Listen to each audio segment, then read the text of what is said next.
Olá, pessoal! Bem-vindos a mais uma das nossas videoaulas em que nós vamos trabalhar o assunto extensões do mendelismo.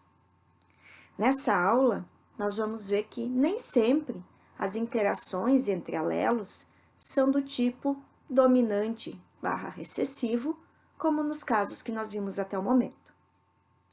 Nós vamos ver também que muitas vezes existe numa população mais do que dois alelos para uma mesma característica. Por fim, nós vamos ver também que existem características que são determinadas não por um gene, mas por vários genes, com maior ou menor contribuição ambiental. É dentro desse cenário, então, que se aplica o assunto das extensões do mendelismo.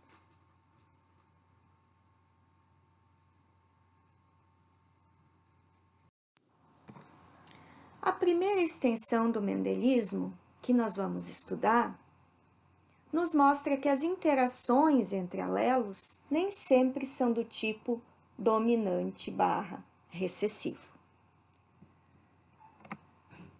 Para que a gente compreenda isso adequadamente, eu quero começar mostrando para vocês o que acontece com uma condição genética em particular. Ou seja, nós vamos começar trabalhando um exemplo, e esse exemplo é a hipercolesterolemia familiar.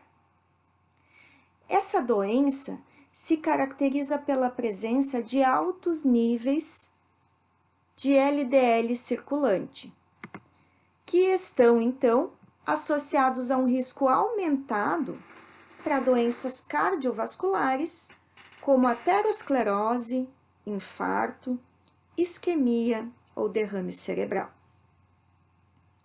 Na tabelinha que eu coloquei nesse slide, eu trouxe as diferentes faixas de valores, especialmente para o LDL. Vejam que condições ótimas envolvem valores de LDL menor do que 100. Acima de 129, nós já temos valores considerados altos para o LDL. Na hipercolesterolemia familiar, nós temos o envolvimento de um único gene, cuja atuação a gente vai entender melhor daqui a pouquinho. No momento, eu quero que vocês entendam que essa condição envolve basicamente a presença de dois alelos na população. O alelo normal, que eu estou chamando aqui de alelo A+, e o alelo mutante, que eu estou chamando aqui de AH'. Vejam que nesse caso eu não estou atribuindo letras maiúsculas ou minúsculas para nenhum dos alelos. Por quê? Porque esse é um exemplo de uma situação em que as interações entre alelos não são do tipo dominante recessivo. Vamos agora trabalhar as relações genótipo-fenótipo para essa condição.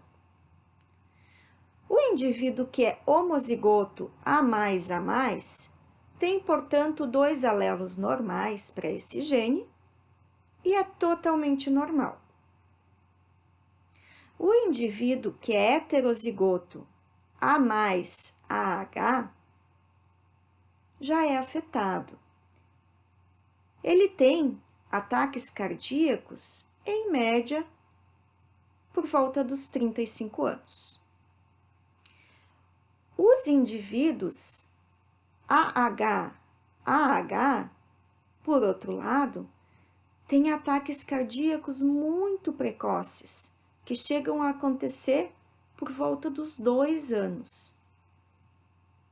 Segundo a literatura, ataques cardíacos nesses indivíduos ocorrem sempre antes dos 20 anos de idade.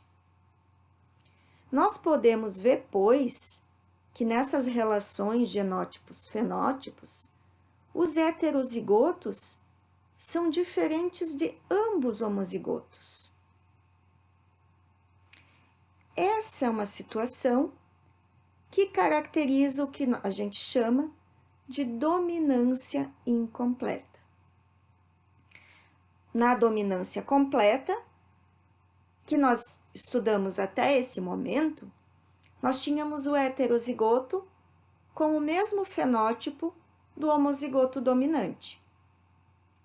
Aqui, o heterozigoto tem um nível intermediário de severidade na manifestação dos sintomas. Ele é diferente tanto do homozigoto normal quanto do homozigoto pro alelo mutante. Trata-se, pois, de um caso de dominância incompleta.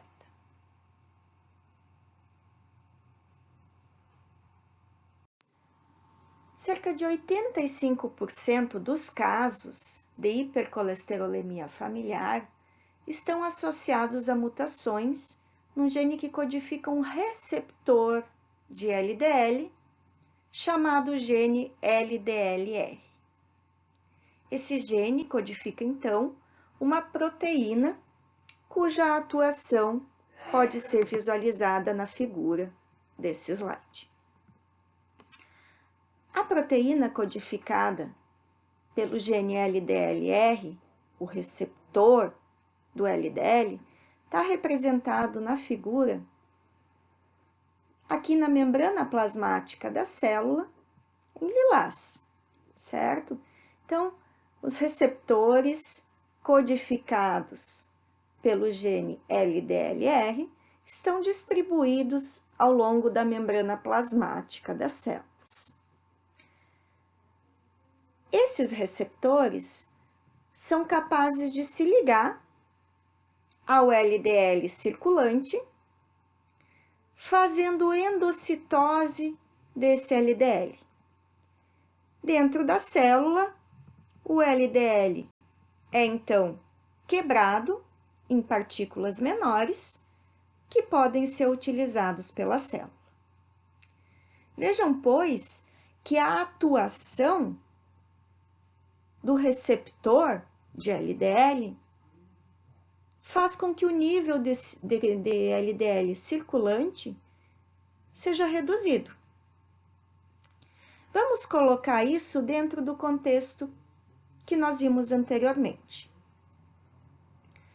Nós temos, então, dois alelos importantes para esse gene. O alelo A+, que é o alelo normal, o alelo AH, que é o alelo mutante, um alelo que codifica uma proteína que não funciona como receptor.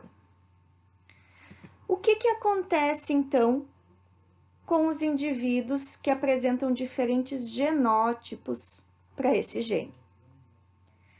Os indivíduos A+, têm dois alelos normais, dois alelos funcionais do gene LDLR. Eles codificam, portanto, níveis apropriados de receptor. E se todo o restante estiver ok, os níveis de LDL nessas pessoas tendem a ser próximos dos valores normais. O que acontece com o indivíduo A+AH? Ele tem só um alelo funcional para esse gene. O alelo Hzinho não produz proteína funcional. Consequentemente, os níveis de receptores de LDL nesses indivíduos heterozigotos é reduzido pela metade. O que faz com os níveis de LDL, o que faz com que os níveis de LDL circulantes sejam mais ou menos o dobro do normal. O dobro do normal já é muito e já representa uma ameaça, então, um risco grande para ataques cardíacos, por exemplo. E o que acontece com o indivíduo que é homozigoto para o alelo mutante desse gene? Ele simplesmente não produz receptores de LDL. Todo o LDL consumido vai ficar circulando no sangue. Obviamente, o risco nesses casos é muito maior, de forma que os ataques cardíacos são ainda mais precoces. Vejam, pois, que quando a gente entende a atuação das proteínas codificadas pelos genes envolvidos com as doenças, a gente consegue entender melhor o que acontece nas diferentes condições. Um outro exemplo em que nós temos dominância incompleta, ou seja, em que os indivíduos heterozigotos são diferentes de ambos homozigotos, é a acondroplasia. A acondroplasia é uma forma de nanismo que é bastante comum na nossa sociedade. A acondroplasia é uma desordem autossômica dominante que constitui a forma mais comum de nanismo rizomélico, que é aquela forma de nanismo desproporcional em que principalmente os ossos proximais apresentam um déficit de crescimento. Aqui nós temos, então, um heredograma que mostra o padrão de herança da acondroplasia em uma determinada família.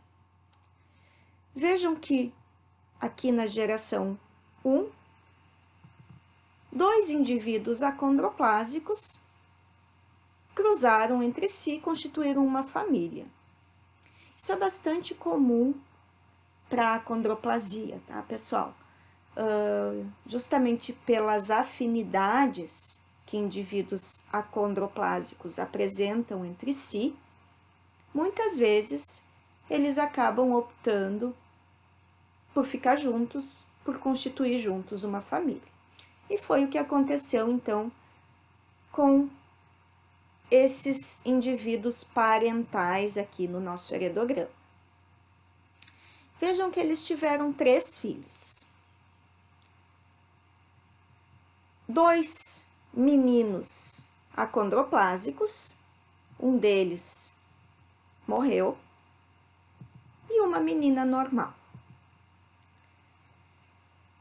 O heredograma já dá uma série de sinais, então, da herança autossômica dominante. Vejam que eu tenho homens e mulheres afetados e eu tenho padrão vertical de transmissão. Indivíduos afetados têm pais afetados. Como é que é a relação genótipo-fenótipo para a acondroplasia? O que acontece nesse caso é que todos os indivíduos acondroplásicos adultos que a gente vê por aí são heterozigotos. Esse casal, por exemplo, aqui, era heterozigoto. Tanto é que eles tiveram uma filha normal, azinho. O que acontece nesse caso é que os indivíduos azão, que levam, portanto, 2 alelos mutantes para o gene em questão, são tão severamente afetados que morrem ainda na infância, geralmente de falência respiratória. Então, os problemas aqui no desenvolvimento da caixa torácica, nesses indivíduos homozigotos dominantes, acabam afetando o funcionamento pulmonar e acabam, em última análise, levando à falência respiratória nesses indivíduos. Então, mais uma vez, Vejam que eu tenho o indivíduo heterozigoto diferente de ambos homozigotos, o que caracteriza a dominância incompleta.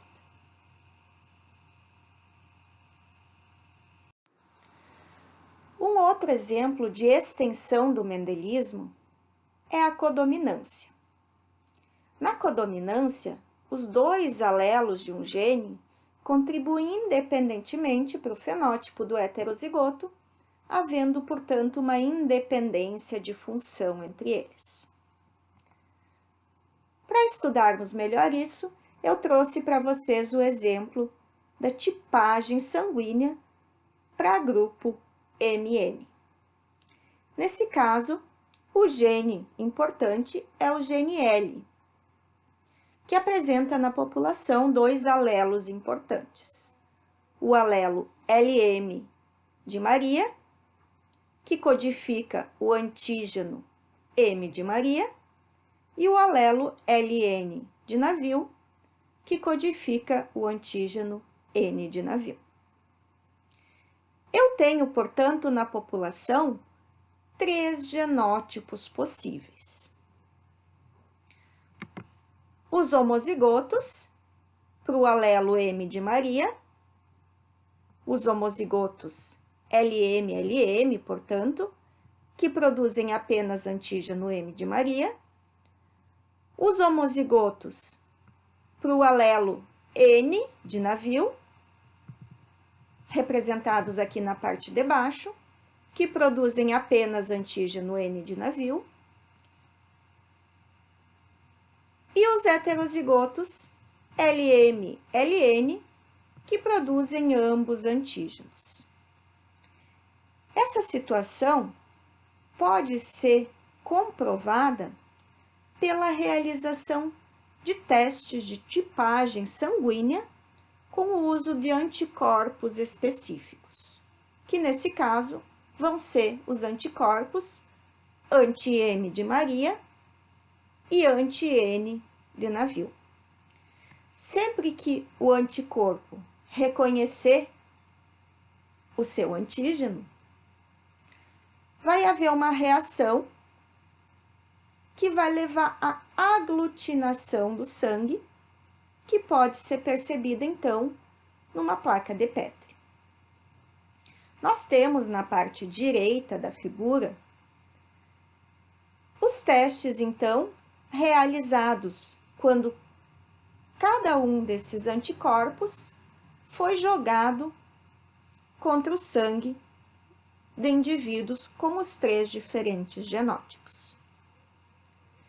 Vejam que, quando eu jogo os 2 anticorpos contra o sangue do indivíduo homozigoto para o alelo M de Maria, só há aglutinação na reação com o anticorpo anti-M de Maria, comprovando, então, que esses indivíduos só têm antígeno M de Maria.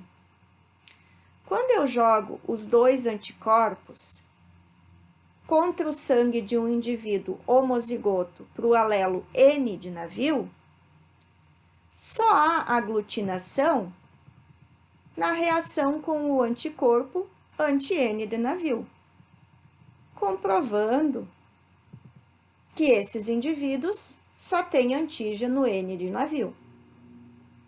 E o que acontece quando eu jogo ambos anticorpos contra o sangue do indivíduo heterozigoto?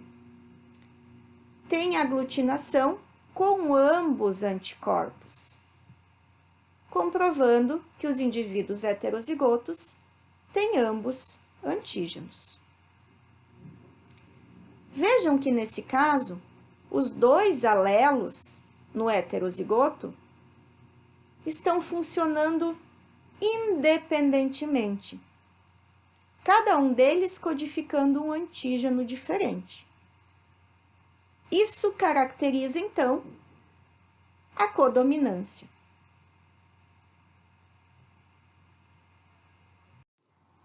Uma outra extensão do mendelismo se refere ao fato de que raramente existem apenas 2 alelos para o mesmo locus. Quando existem mais do que 2 alelos para o mesmo locus, ou seja, para o mesmo gene, nós falamos em alelos múltiplos. E o exemplo clássico para alelos múltiplos dentro da genética humana é o sistema ABO. Dentro do sistema ABO, para o gene I, nós temos 3 alelos. O alelo IA, que leva à produção do antígeno A, o alelo IB, que leva à produção do antígeno B, e o alelo Izinho, que não leva à produção de nenhum antígeno, sendo, portanto, um alelo de perda de função. Quanto às relações genótipo-fenótipo nesse sistema, nós temos as seguintes associações. Os indivíduos homozigotos IA-IA ou os indivíduos heterozigotos IA-Izinho são tipados com tipo sanguíneo A, porque eles produzem apenas antígeno A. Quando e se eventualmente esses indivíduos tiverem contato com o antígeno B, eles podem produzir anticorpos anti-B, porque afinal o antígeno B é estranho aos seus corpos, desencadeando então uma resposta imune. Os indivíduos IB-IB ou IB-Izinho têm tipo sanguíneo B, porque eles produzem apenas antígeno B. Eles podem produzir, nesse caso, anticorpo anti-A, já que o antígeno A é estranho ao seu corpo.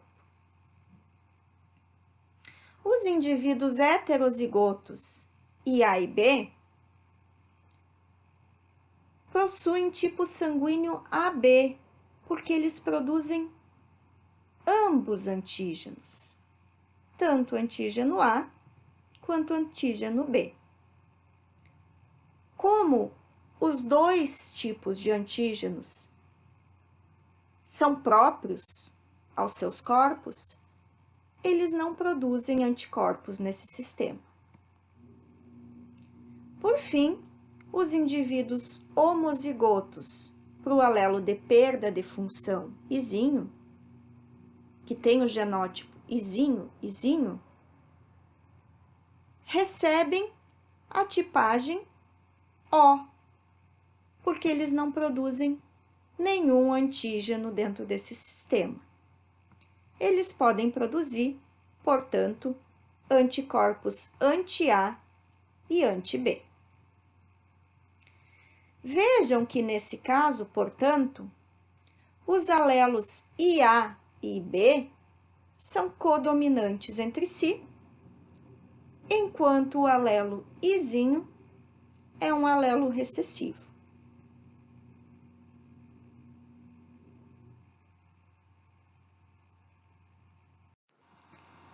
Eu quero estudar com vocês agora as questões das transfusões sanguíneas.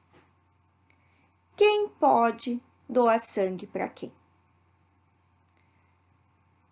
No doador, pessoal, a gente sempre tem que avaliar os antígenos, enquanto que nos receptores nós temos que considerar os tipos de anticorpos que podem ser produzidos. Por exemplo, um indivíduo de tipo A pode doar sangue para tipo A, mas não pode doar sangue para tipo B. Por quê? O indivíduo de tipo A produz antígeno A, enquanto que o de tipo B produz anticorpos anti-A. Então, não pode haver esse tipo de doação de A para B. Será que A pode doar para AB? como AB não tem anticorpos nem anti-A nem anti-B, ele pode receber de tipo A. Isso é diferente do que ocorre com o tipo O. O tipo O não pode receber sangue tipo A. Por quê? Porque tipo O produz anticorpos anti-A que vão reagir, portanto, caso seja feita uma transfusão de A para O. B pode doar para quem? Será que B pode doar para A? Não, porque A pode produzir anticorpos anti-B. Mas B pode doar para B, sem problemas. E B para AB pode? Pode, porque AB não produz anticorpos anti-B. B para O não pode, porque O produz anticorpos anti-B. AB pode doar para A? Não. Por quê? Porque A produz anticorpos anti-B. AB pode doar para B? Não, porque B produz anticorpos anti-A. Mas AB pode doar para AB. E quanto a O? Será que AB pode doar para O? Não. Indivíduos tipo O podem produzir anticorpos anti-A e anti-B. Então, AB não pode doar para O. O, por outro lado, pessoal, pode doar para todo mundo. Por quê? Porque O não tem antígenos nem A, nem B. Então, nesse caso, todas as doações de O para qualquer um dos outros tipos sanguíneos estão liberadas. Vejam, pois, que o tipo AB é o receptor universal. Por que ele é o receptor universal? Porque ele não tem anticorpos, nem anti-A, nem anti-B. O tipo O, por outro lado, é o doador universal. Por quê? Porque ele não tem antígenos nesse sistema. Ele não produz nem antígeno A, nem antígeno B.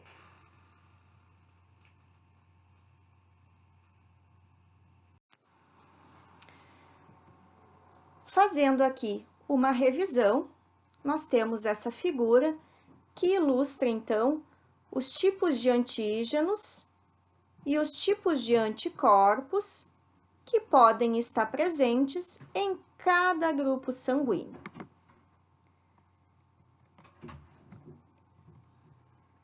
Lembrando sempre que nas transfusões, o que interessa no doador são os antígenos, o que interessa no receptor são os anticorpos. Então, grupo O pode doar para todo mundo, porque não tem antígenos no sistema BO. O grupo B pode doar para AB, porque grupo B tem antígeno B, e o grupo AB não tem anticorpo anti-B. O mesmo vale aqui para o grupo A. Grupo A pode doar para AB, porque o grupo A tem antígeno A e o grupo B, AB, não tem anticorpo anti-A. Fora isso, pessoal, cada grupo, obviamente, pode doar para pessoas do mesmo grupo.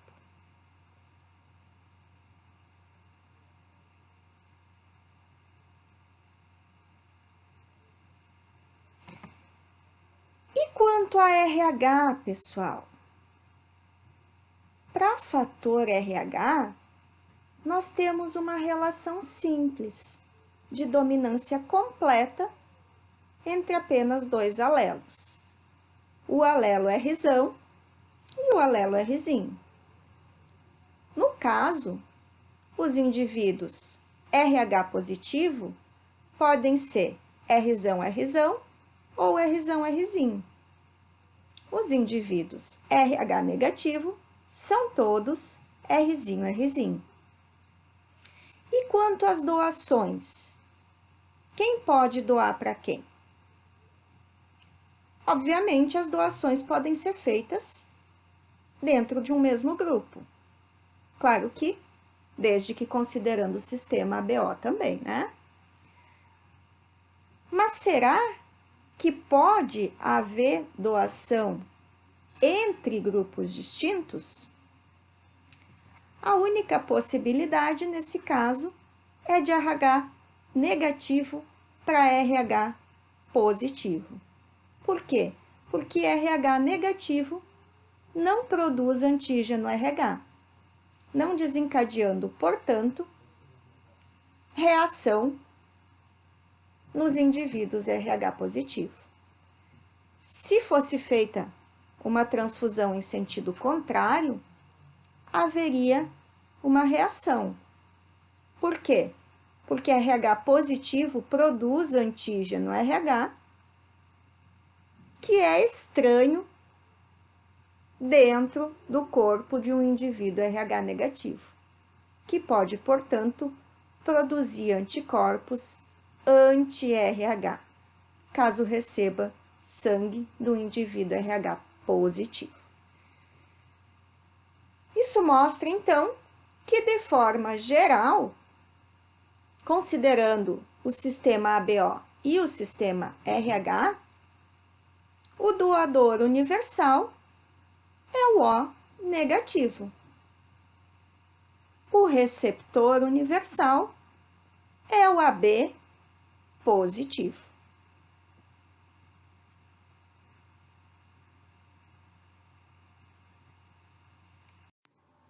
Como todos nós sabemos, às vezes é difícil encontrar um número adequado de doadores de determinados grupos sanguíneos. É muito comum haver falta de sangue nos bancos de sangue.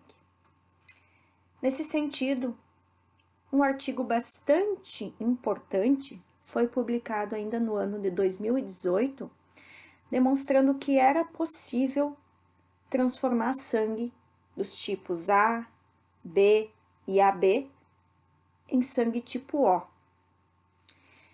Isso foi alcançado nessa pesquisa pelo uso de enzimas específicas que eram capazes de degradar, então, os antígenos encontrados nos eritrócitos dos doadores potenciais.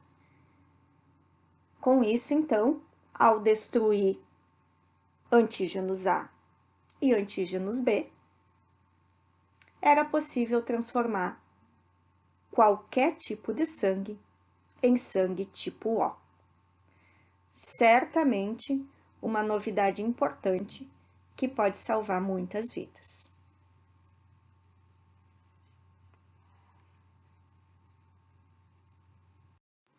Uma outra condição que se encaixa dentro desse contexto de tipagem sanguínea é a eritroblastose fetal.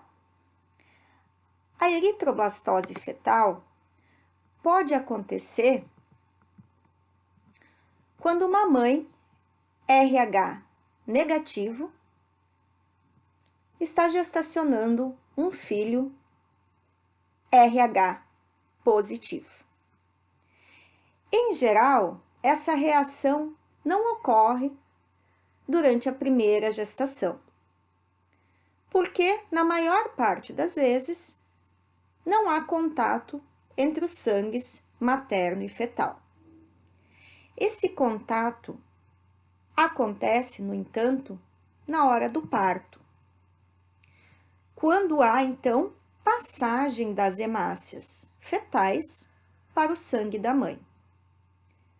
Como essas hemácias do filho contêm o antígeno RH, a mãe vai começar a desenvolver, nesse caso, anticorpos anti-RH.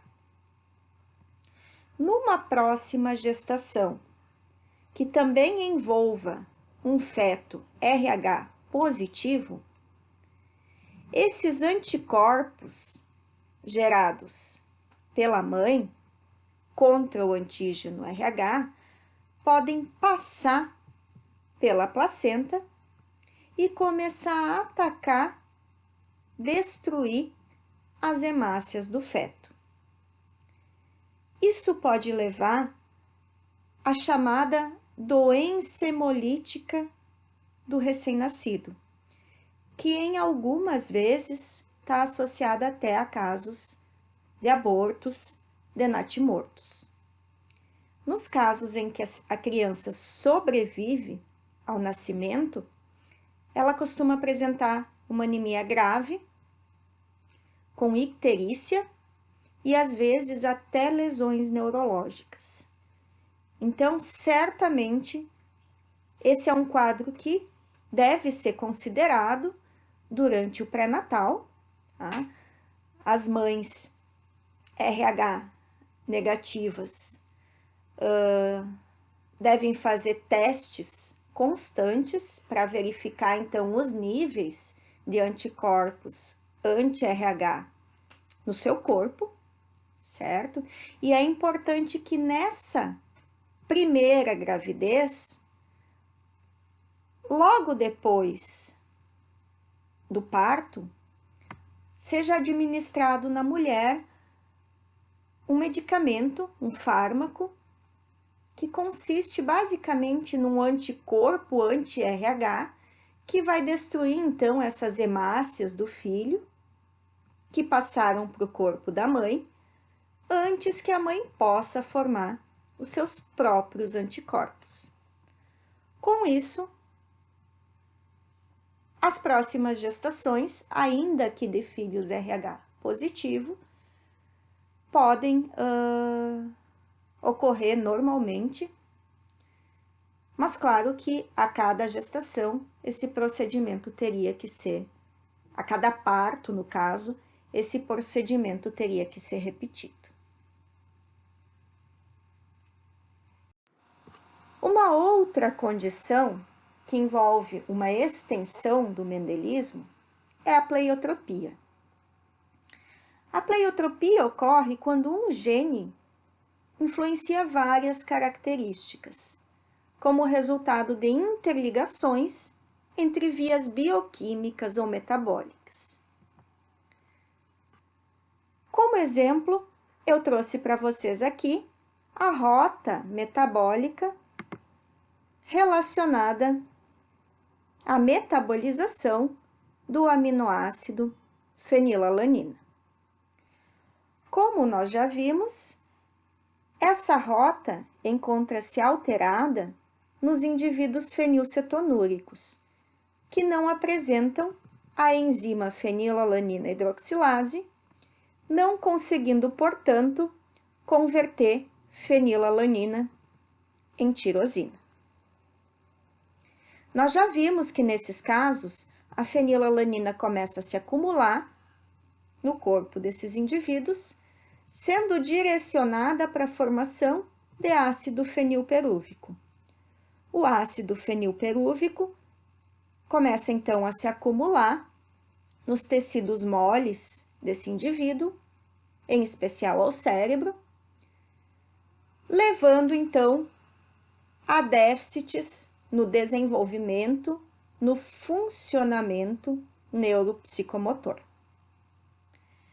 Com isso, então, os indivíduos fenilcetonúricos podem apresentar, por exemplo, um quadro de retardo mental grave.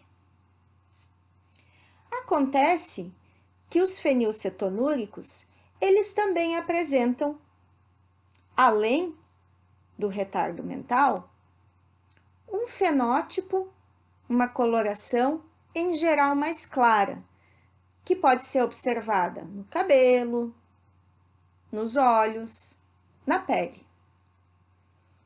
O que tem a ver o retardo mental com a coloração da pele. Isso é um caso de pleiotropia, em que um gene alterado, no caso a fenilalanina hidroxilase, leva ao mesmo tempo ao acúmulo do ácido fenilperúvico e ao déficit de tirosina. Esse déficit de tirosina vai levar a uma deficiência de melanina, que explica então aquele fenótipo mais claro, normalmente encontrado nos fenilcetonúrios. Esse é, pois, um exemplo claro de pleiotropia, em que eu tenho um gene influenciando mais do que uma característica.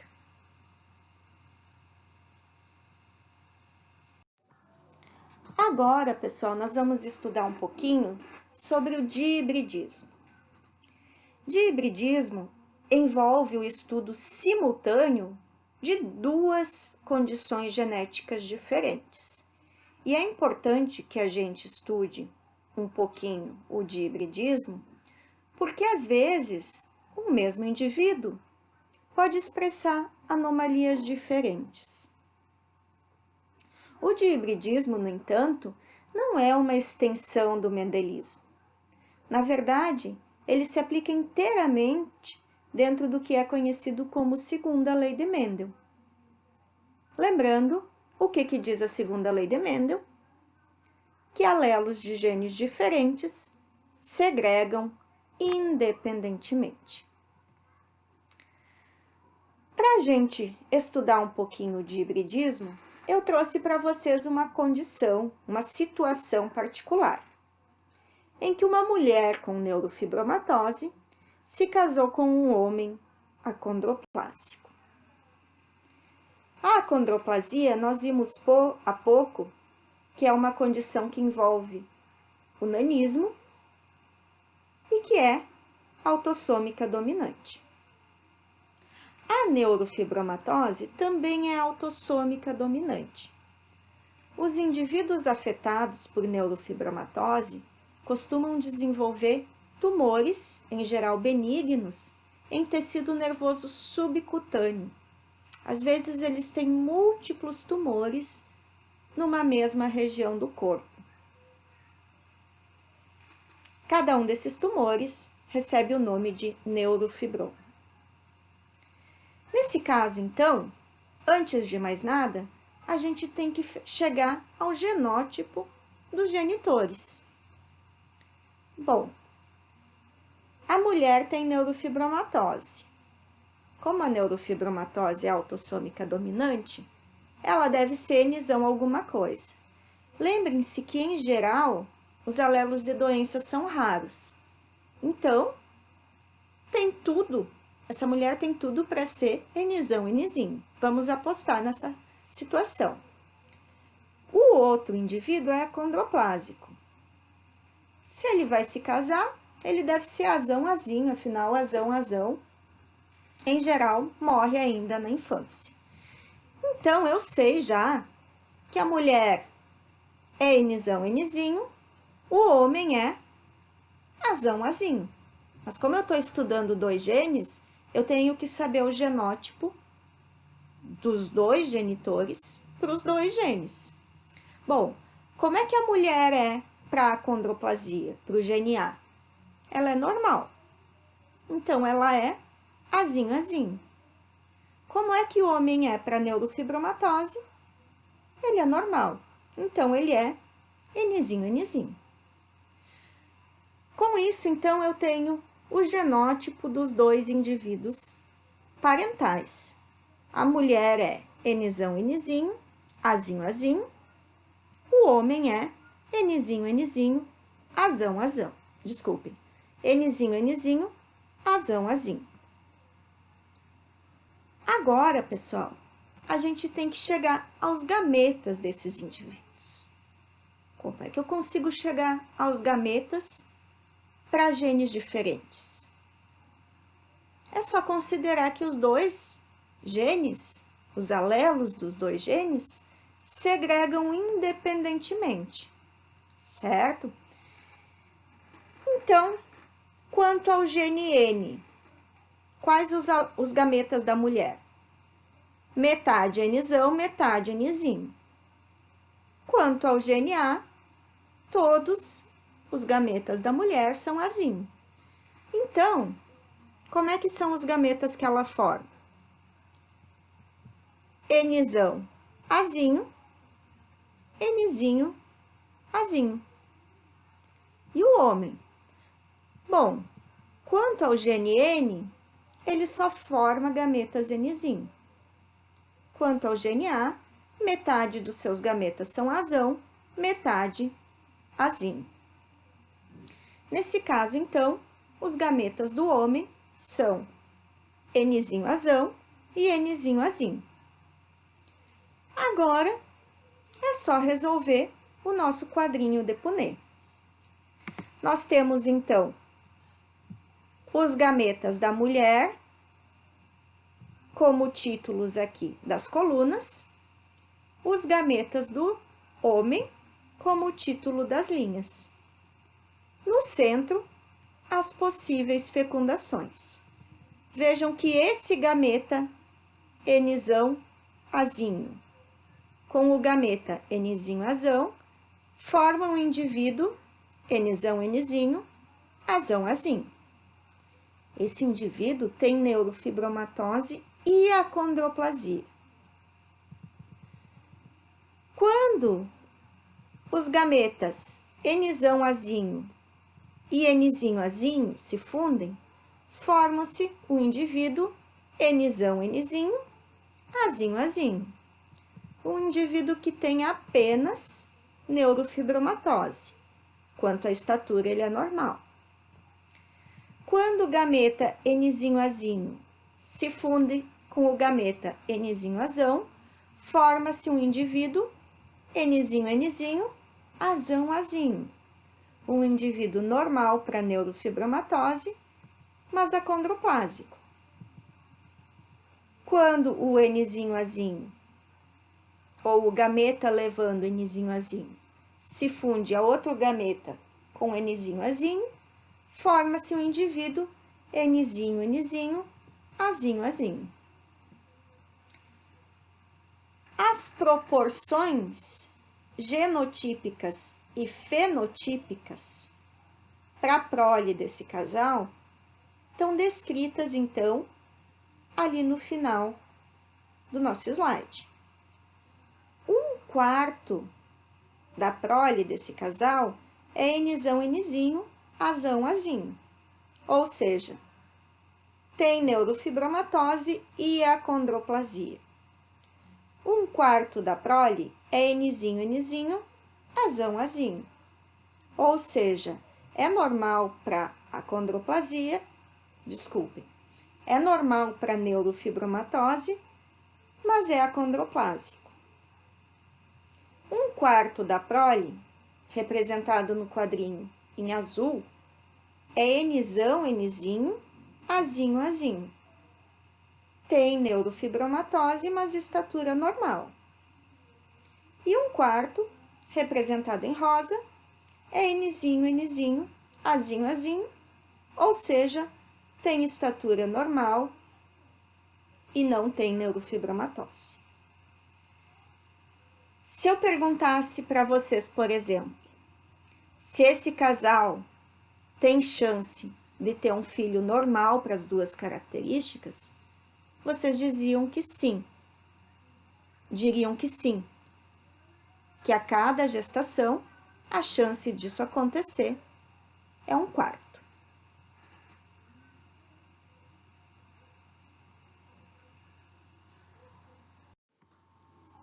Agora nós vamos ver um outro exemplo, também associado ao de hibridismo, mas com um nível um pouquinho maior de dificuldade.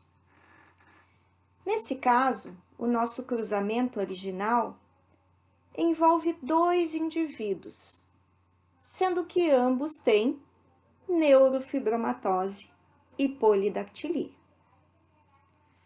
A neurofibromatose, vocês já sabem que se caracteriza pela presença dos neurofibromas. A polidactilia se caracteriza pela presença de dedos extras. Ambas são condições autossômicas dominantes. Considerando então que esses dois genitores não eram aparentados, considerando que tanto o alelo da neurofibromatose quanto da polidactilia são raros na população, quando a gente buscar pelo genótipo dos genitores, nós podemos partir do pressuposto de que eles são heterozigotos, então, para os dois genes. Cada um dos dois indivíduos tem um alelo dominante associado a cada uma das condições. Um alelo Nzão, que leva à neurofibromatose, um alelo Pzão, que leva à polidactilia. Uma vez que nós tenhamos encontrado os genótipos dos genitores, a próxima etapa é chegar até os gametas. Para encontrar os gametas, a gente tem que lembrar que nós estamos falando de dois genes com segregação independente. Temos que lembrar também que cada gameta vai levar um alelo de cada gene.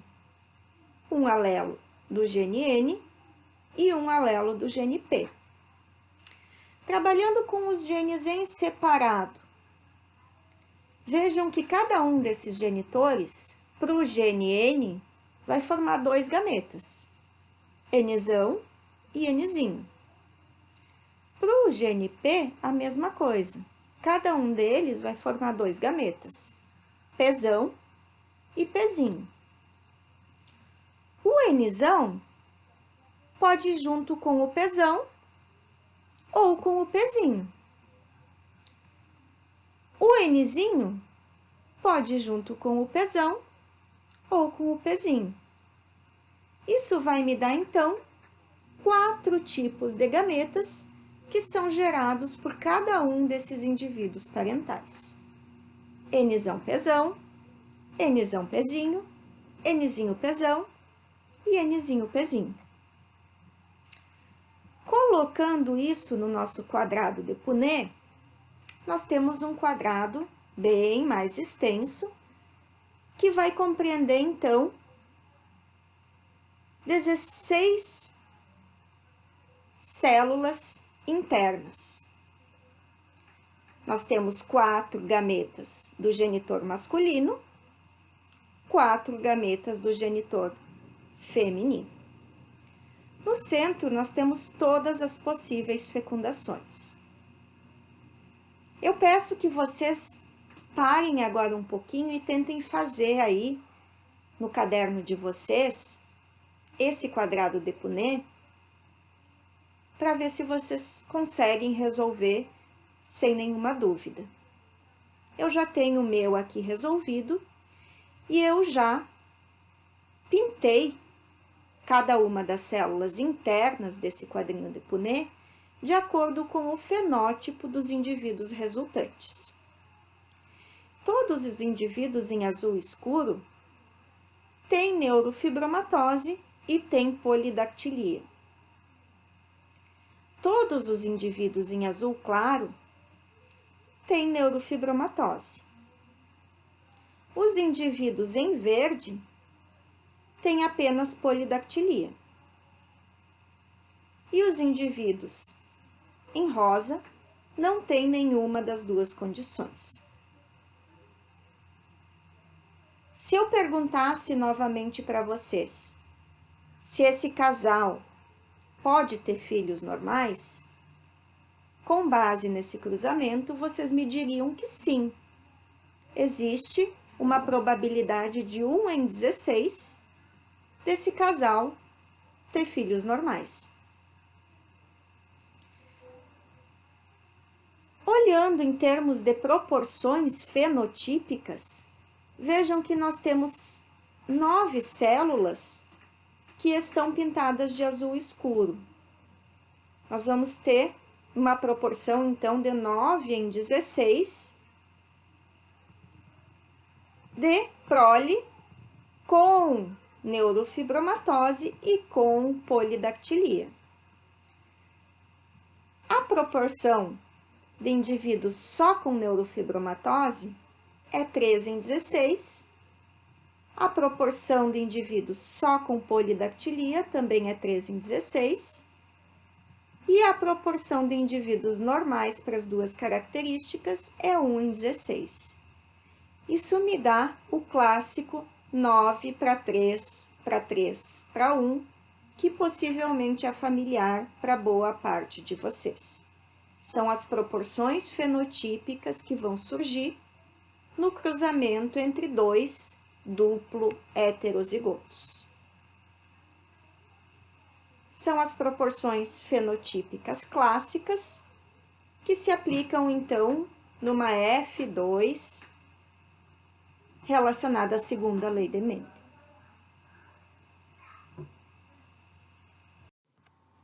Dentro desse contexto, eu quero agora trabalhar com vocês as interações gênicas. Para tanto, eu vou usar um exemplo amplamente simplificado envolvendo a obesidade em humanos. Para a gente entender esse exemplo, nós vamos imaginar uma rota bioquímica de metabolização do alimento para fornecer energia.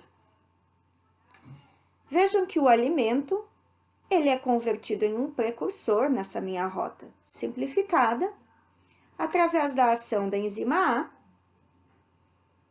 e, nesse caso, o precursor 1 é convertido num produto pela ação da enzima B.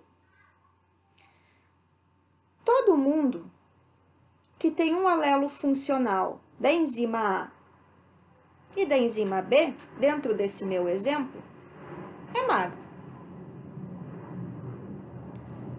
Aqueles que têm apenas um alelo funcional da enzima A, que são Bzinho, Bzinho para a enzima B, seriam gordinhos, fofinhos. Quem não tem alelo funcional para a enzima A, por outro lado, é o obeso. Suponhamos, então, que eu tenho um cruzamento entre dois duplo heterozigotos agora, como na situação anterior. Os dois indivíduos são magros, mas os dois são Azão, Azinho, Bezão, Bezinho. Os dois têm um alelo funcional da enzima A, um alelo funcional da enzima B. Eles podem metabolizar totalmente o alimento para produzir energia, de forma, então, que no meu exemplo simplificado eles seriam magros. Como é que pode ser a prole desse casal? Bom, antes de mais nada, a gente tem que gerar os gametas deles, né? Se os dois são duplo heterozigotos, Azão, Azinho, Bezão, Bezinho, os dois podem formar 4 tipos de gametas. Azão com Bezão, Azão com Bezinho, Azinho com Bezão, Azinho com Bezinho. Novamente aqui, eu já fiz o cruzamento, já preenchi o quadrinho de Punnett e já coloquei cores para representar os fenótipos.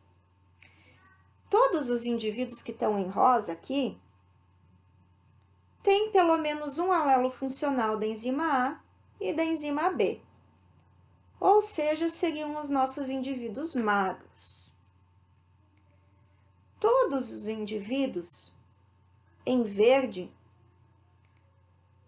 têm apenas pelo menos um alelo funcional da enzima A, mas nenhum alelo funcional para a enzima B. Ou seja, eles metabolizam apenas parcialmente o alimento. Seriam indivíduos gordinhos. Por outro lado, aqueles 4 indivíduos em verde claro ali não conseguem metabolizar o alimento. Eles não conseguem nem fazer a primeira etapa ali de conversão, de forma que são todos eles obesos. Vejam que nesse caso eu tenho uma modificação naquela proporção de 9 para 3 para 3 para 1. Nesse caso, as proporções que surgem seriam 9 magros para 3 gordinhos e 4 obesos. Isso é um exemplo de interação gênica. Quando eu tenho 2 ou mais genes que segregam independentemente, afetando a mesma característica. Nesse caso aqui, a obesidade. Vejam que, nesse caso, existem distorções nas proporções mendelianas devido à interação dos produtos gênicos em nível bioquímico ou celular, como nós podemos ver no nosso exemplo. Ao invés de ser 9 para 3 para 3 para 1, as proporções observadas são 9 para 3 para 4, caracterizando então um caso de interação gênica do tipo epistasia. Epistasia ocorre sempre que 2 ou mais genes diferentes influenciam uma mesma característica. E no caso, os alelos epistáticos podem influenciar na severidade da manifestação dos sintomas em diferentes doenças.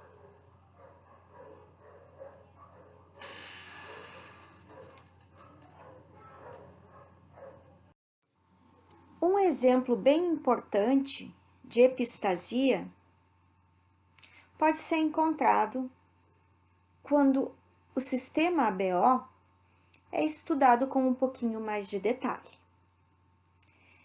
Como é que se dá, então, a produção dos antígenos A e B dentro do sistema ABO?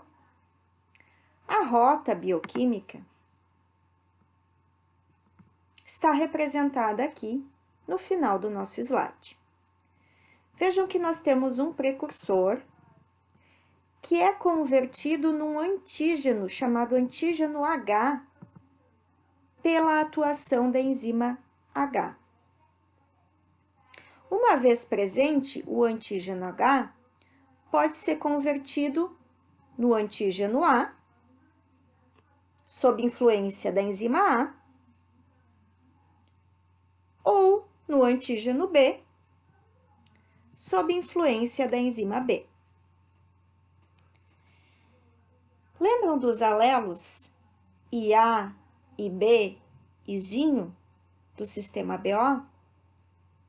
Pois é, o alelo IA é o alelo que codifica a enzima A, levando, portanto, à produção do antígeno A. O alelo IB é o alelo que codifica a enzima B, capaz de produzir, então, o antígeno B. Mas vejam que para ambas enzimas atuarem, elas precisam do antígeno H. O que será que acontece quando o antígeno H não está presente? Porque o indivíduo simplesmente não tem, por exemplo, a enzima H. Se não tem a enzima H, não tem antígeno H, não tem antígeno A e não tem antígeno B. Vai ser classificado como grupo O. O nosso falso O. Nessa figura, portanto, então, eu coloquei uma representação da relação genótipo-fenótipo para sistema ABO, considerando agora que além do gene I, com seus 3 alelos, eu tenho um outro gene que influencia nessa característica, que é o gene H. A maior parte dos indivíduos produz antígeno H, porque tem um alelo funcional dominante para o gene H, certo? Então, os indivíduos Hzão alguma coisa. Aqui por alguma coisa, entendam que eu estou representando tanto Hzão, quanto Hzão, Hzinho. Que para o gene I sejam IA ou IAzinho, vão produzir o fenótipo A. Afinal, eles têm um alelo funcional codificando a enzima A e um alelo funcional codificando a enzima A. Eles produzem antígeno A, que vai levar, então, a uma tipagem A. Os indivíduos Hzão alguma coisa, IB, ou IBzinho, produzem a enzima H, produzem a enzima B. Eles vão produzir antígeno B, vão ter tipo sanguíneo B. Os indivíduos Hzão, alguma coisa, e A e B, produzem enzima H, enzima A e enzima B. Produzem, portanto, os antígenos A e B, sendo tipados como AB. Os indivíduos Hzão alguma coisa, Izinho, não produzem nenhum alelo funcional aqui para as enzimas A e B, mas produzem a enzima H, de forma que eles têm o antígeno H. Esse é o O verdadeiro. Eles não produzem antígenos A e B porque eles são Izinho para o gene I. Mas nós temos indivíduos que não têm antígenos A e B, não porque são Izinho, mas porque são Hzinho. Esses indivíduos constituem o chamado falso O. Como esse fenômeno foi inicialmente descoberto na cidade de Bombaim, na Índia, isso é chamado de efeito Bombaim. Que tipo de importância isso tem? Isso pode ter alguns efeitos em nível de consideração de paternidade, como nós vamos ver daqui a pouco, mas o principal efeito diz respeito à interferência nas transfusões sanguíneas. Que tipo de efeito pode ter nesse nível? O indivíduo que é falso O, como ele não tem antígenos, nem A, nem B, nem H, ele pode doar para todo mundo. No entanto, ele não pode receber de nenhum desses anteriores aqui. Por quê? Por mais que seja um O verdadeiro, o O verdadeiro tem antígeno H, que pode desencadear, então, uma incompatibilidade no falso O. No fim das contas, falso O só pode receber sangue de falso O. E isso, por si só, pode representar um sério problema para a sobrevivência desses indivíduos em algumas situações.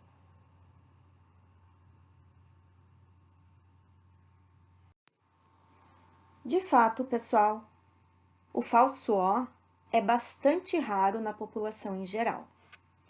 Para vocês terem uma ideia, no Brasil, ele é encontrado em 11 famílias. E esse registro das famílias brasileiras que apresentam indivíduos falso O é bastante importante, uma vez que ela pode representar a diferença entre a vida e a morte, não só para esses indivíduos falso O do Brasil, como também para indivíduos de outros países. No caso aqui, a notícia que eu colei para vocês darem uma olhada, ela mostra uma situação de um colombiano que era falso O e precisava de uma doação sanguínea. A Colômbia não tinha nenhum registro de falso O, de modo que foi buscado no Brasil o doador que acabou salvando a vida desse indivíduo. Vejam então a importância de manter registro de quem são os falso O no Brasil, mas mais do que isso, de testar na hora de fazer tipagem sanguínea, não apenas a presença dos antígenos A e B, mas também a presença do antígeno H, que pode permitir, então, a detecção dos indivíduos falso O e o registro desses indivíduos em bancos de dados especializados.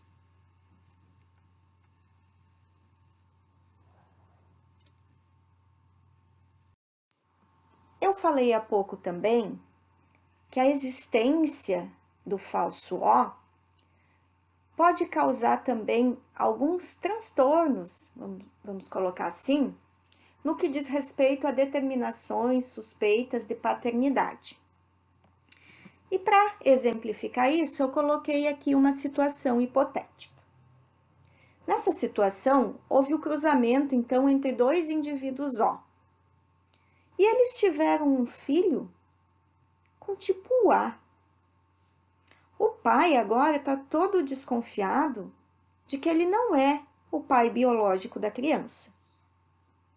Eu fiz uma pergunta então, será que ele tem razão nessa desconfiança? Vejam que esse pai está considerando o cenário 1, que de fato é o cenário mais comum. No cruzamento entre dois indivíduos O, dois indivíduos homozigotos recessivos, izinho, izinho, só pode nascer filho O, izinho, izinho. No entanto, se houver um caso de falso O entre um dos genitores,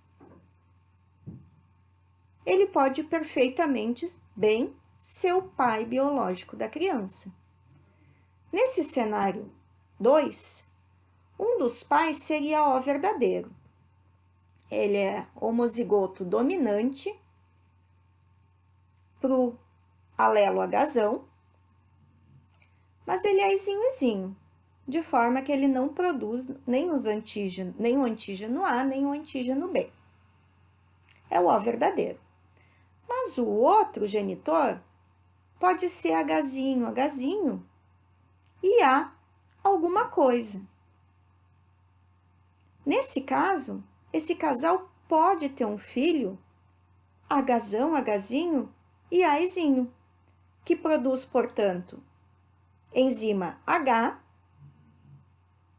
produz dessa forma antígeno H, produz enzima A e produz antígeno A, levando então à tipagem A do filho que nós vimos há pouco. Claro que falso O é bastante raro, tá? Mas certamente ao longo da história da humanidade, desde que se conhece então a base genética do sistema ABO, já houve dúvidas desse tipo relacionadas então à presença de indivíduos falso O.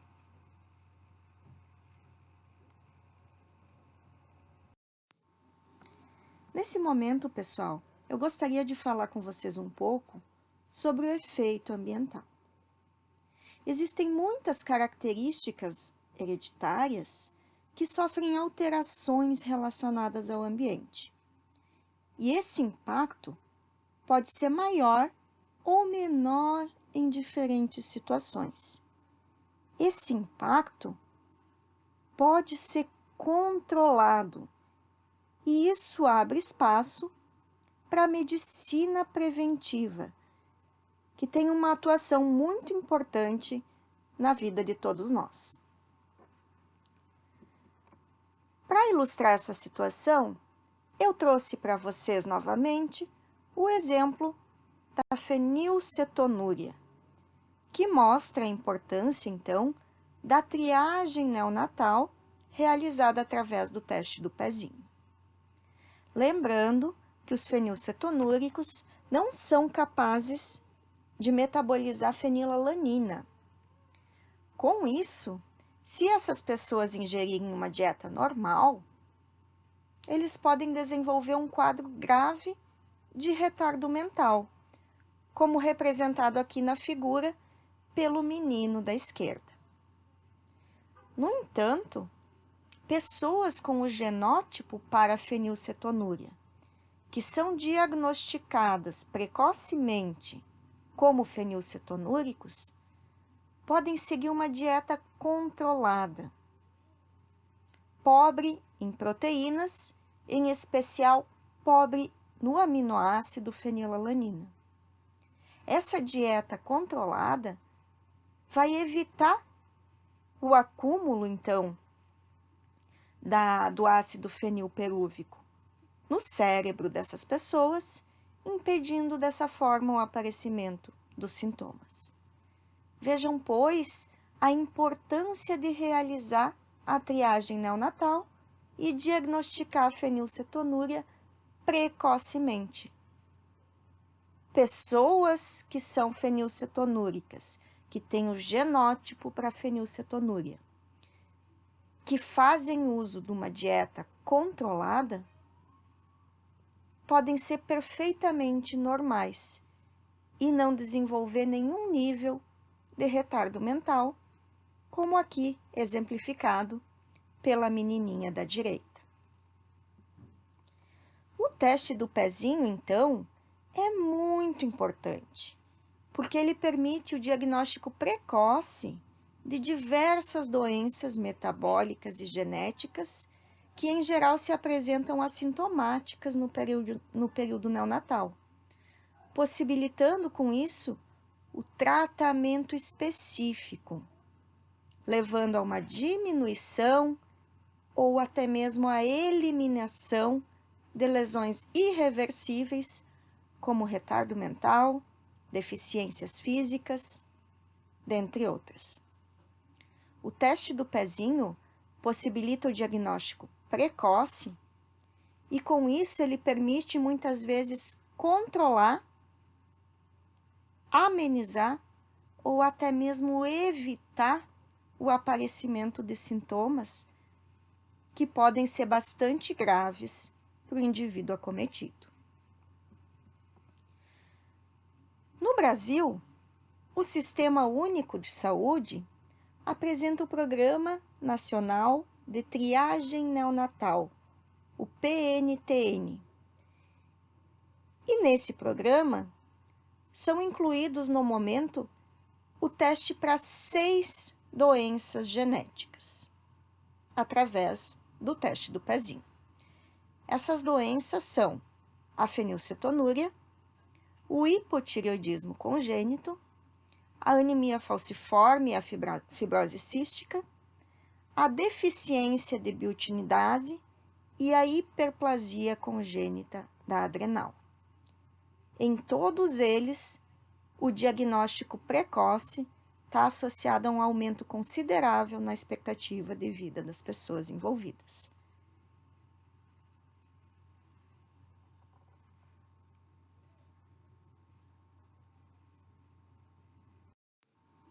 Nesse âmbito, eu quero falar com vocês agora acerca do espectro de caracteres humanos. todas as características humanas, incluindo as doenças genéticas, podem ser localizadas em algum lugar dentro desse espectro, que está aqui representado por um triângulo. Vamos, antes de mais nada, entender o que representam os vértices desse triângulo. Vejam que aqui, no ápice, nós temos as características mendelianas monogênicas, que nós estudamos, em especial, na aula de padrões de herança em humanos. Então, aquelas características associadas à herança de um único gene. Aqui, no outro vértice, nós temos as características poligênicas, que estão associadas, portanto, à herança de vários genes. Por outro lado, nós temos também algumas características que estão representadas aqui no terceiro vértice, que têm influência inteiramente ambiental. Vejam que até esse momento, na nossa disciplina, nós trabalhamos basicamente com condições, com características que estão localizadas aqui na face superior do espectro das características humanas. Agora, nós estamos começando a descer um pouquinho essa escala para nos aproximar desse lado do triângulo. Esse lado do triângulo representa as características conhecidas como multifatoriais. Quais são as características multifatoriais? Aquelas associadas a vários genes com maior ou menor interferência do ambiente. São essas características que nós vamos estudar na disciplina a partir de agora.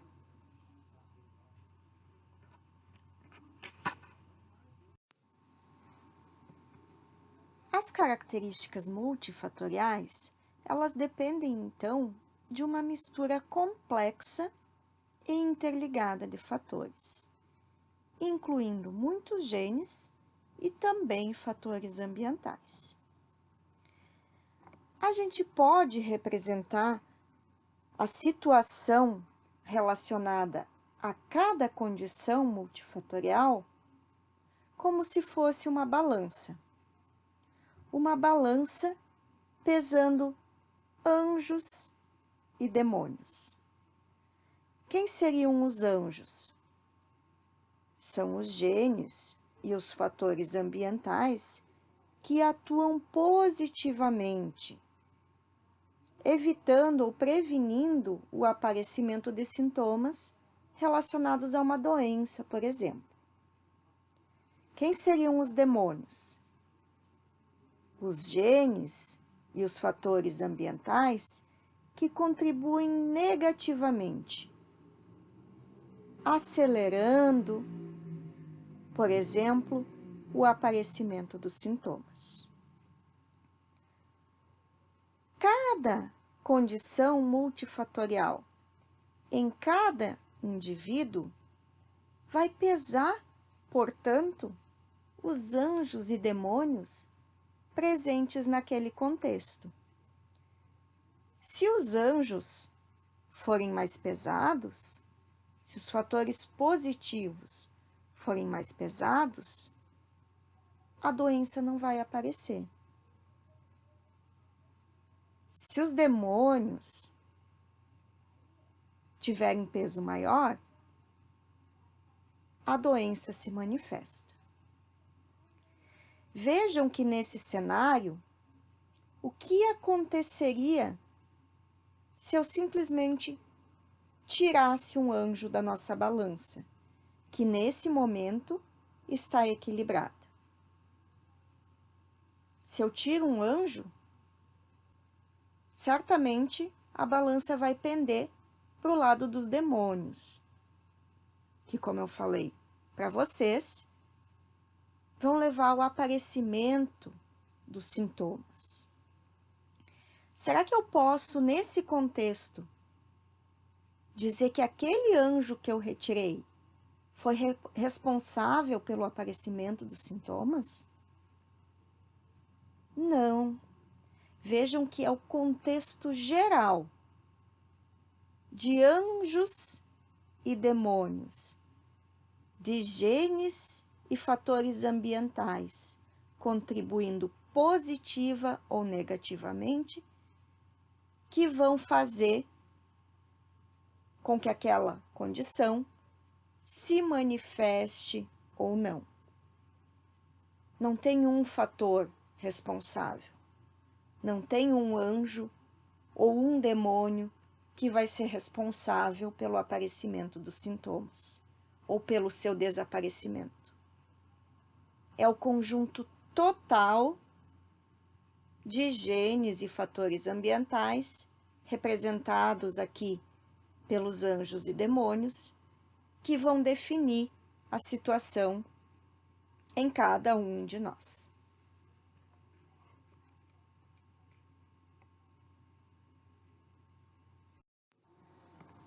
Nós temos, então, diversas características humanas que não apresentam um padrão de herança mendeliano simples e cuja manifestação depende, portanto, da influência de vários loci com maior ou menor contribuição ambiental.